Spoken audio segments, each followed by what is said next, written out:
మహాత్మా గాంధీ జాతీయ ఉపాధి హామీ చట్టాన్ని యూపీఏ ప్రభుత్వంలో వామపక్షాలు కలిపి 2025 ఈ చట్టాన్ని తీసుకొచ్చారు.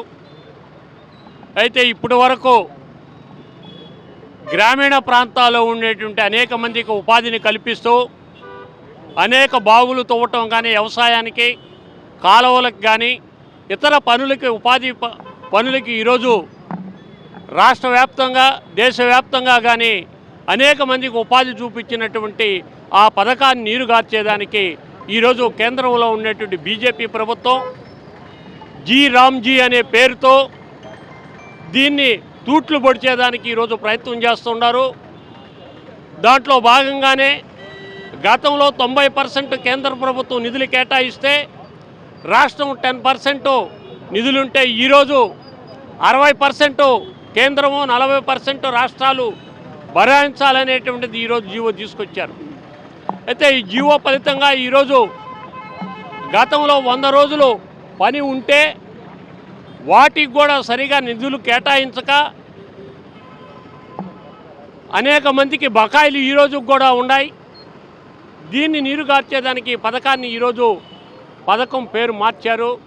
మహాత్మా గాంధీ అనే పేరును కూడా తొలగించేదానికి జాతీయోద్యమంలో పోరాడి సాధించిన స్వాతంత్రం మహాత్మా గాంధీని పేరు తొలగించేదానికి ఈరోజు బీజేపీ గాడ్సేని ముందుకు తీసుకొని వచ్చేదానికి ప్రయత్నం చేస్తుంది. సరైనటువంటిది కాదు.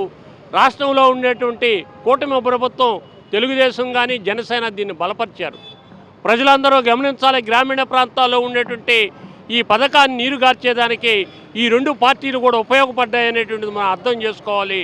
అందువల్ల రాబో రోజుల్లో రేపు జిల్లాలో ఉన్నటువంటి మండల కేంద్రాల్లో సిఐటియు, వ్యవసాయ కార్మిక సంఘం, రైతు సంఘం, కౌలు రైతు సంఘం ధర్నాలు నిర్వహిస్తుంది. 22వ తేదీ వామపక్ష పార్టీల ఆధ్వర్యంలో రాష్ట్ర వ్యాప్తంగా ఆందోళన కార్యక్రమాలు జరుగుతాయని ఈ సందర్భంగా తెలియజేస్తున్నాం. మిత్రులారా, మహాత్మా గాంధీ జాతీయ గ్రామీణ ఉపాధి హామీ చట్టం 2005లో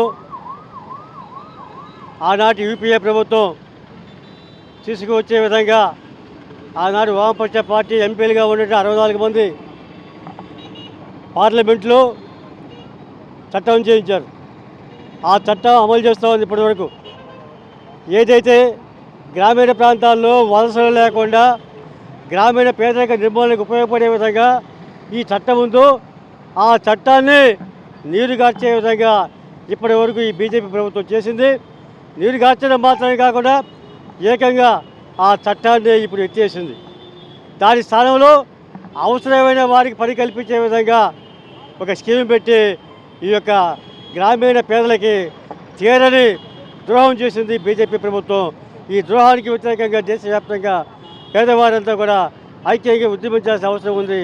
అందులో భాగంగానే భారత కమ్యూనిస్ట్ పార్టీ మార్క్సిస్ట్గా మేము ఈ నిరసన కార్యక్రమం చేపట్టాం. ప్రజలంతా కూడా ఈ బీజేపీ ప్రభుత్వం పేదలకు చేస్తున్న ద్రోహాన్ని గమనించి ఈ బీజేపీ ప్రభుత్వం యొక్క ప్రజా వ్యతిరేక విధానాలకు నిరసనగా కార్యక్రమాలు చేపట్టవలసిందిగా కోరుతున్నాం.